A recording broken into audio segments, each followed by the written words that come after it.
Hello friends, GST की website पे एक न्यू एडवाइजरी इशू करी गई है और एडवाइजरी इशू किस चीज के रिगार्डिंग है, जो हमारी 52nd जो जीएसटी काउंसिल मीटिंग थी उसके अंदर रिकमेंड किया गया था कि जिन्होंने भी अपने जीएसटी के कैंसिलेशन या फिर ऑर्डर्स आ गए हैं और अपील फाइल करने का टाइम चला गया, उनके लिए कोई एमनिस्टी स्कीम लाई जाए। तो उस एमनिस्टी स्कीम के लिए रिकमेंड किया गया था, जिसके रिगार्डिंग अभी 53 जो हमारा नोटिफिकेशन है वो भी इशू किया गया 2 नवंबर को। अब उसके रिगार्डिंग हमें एडवाइजरी इशू करी गई है, क्या क्या प्रोसीजर और प्रोविजंस हमें लगाने हैं और कैसे हम अपनी कौन कौन सी जो अपनी ऑर्डर्स हैं उसके अगेंस्ट में हम अपील फाइल कर सकते हैं, या फिर हमने पहले कोई अपील फाइल करी हुई है और उसके अगेंस्ट भी अगर हमें अपील फाइल करना है तो उसको भी कर सकते हैं। आइए चलते हैं अपनी कंप्यूटर स्क्रीन पर और डिटेल में समझते हैं इस एडवाइजरी को कि क्या क्या पॉइंट है, ताकि जब भी हम इस ऑप्शन को यूज करना चाहें तो हमें सारी चीजें पता हो।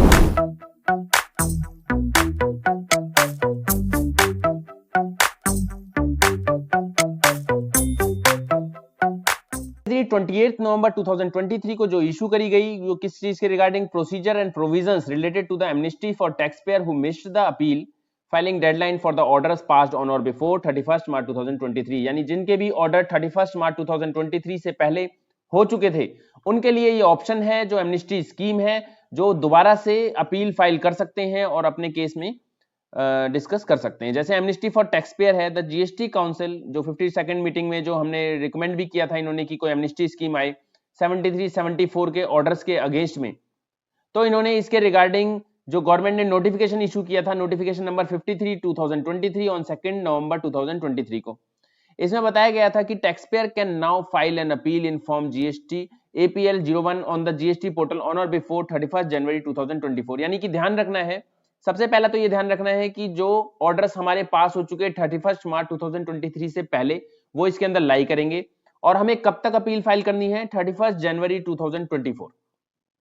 For the order pass by the proper officer on before 31 March 2023। यानी कि दो डेट्स हमें ध्यान रखनी है, 31 मार्च 2023 से पहले हमारा ऑर्डर पास होना चाहिए और 31 जनवरी 2024 तक हमें ये अपील फाइल कर देनी है।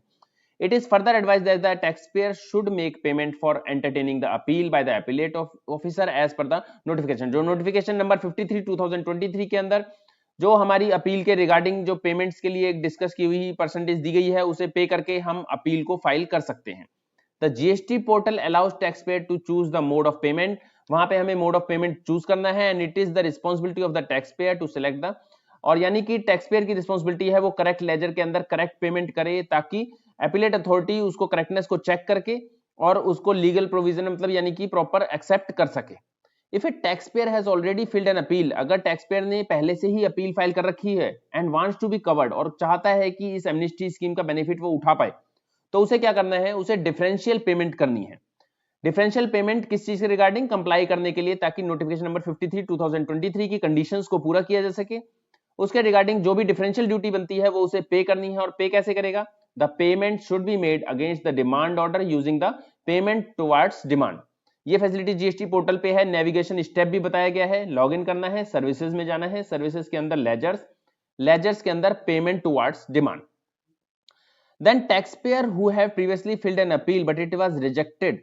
As time barred in APL 02, अगर हमने कोई पहले अपील फाइल करी थी और वो रिजेक्ट हो गई थी इस चीज के रिगार्डिंग की टाइम बेयर्ड हो गया, तो by the appeal authority then the tax payer would be able to refile the appeal, यानी कि वो अपनी अपील को रीफाइल कर सकता है।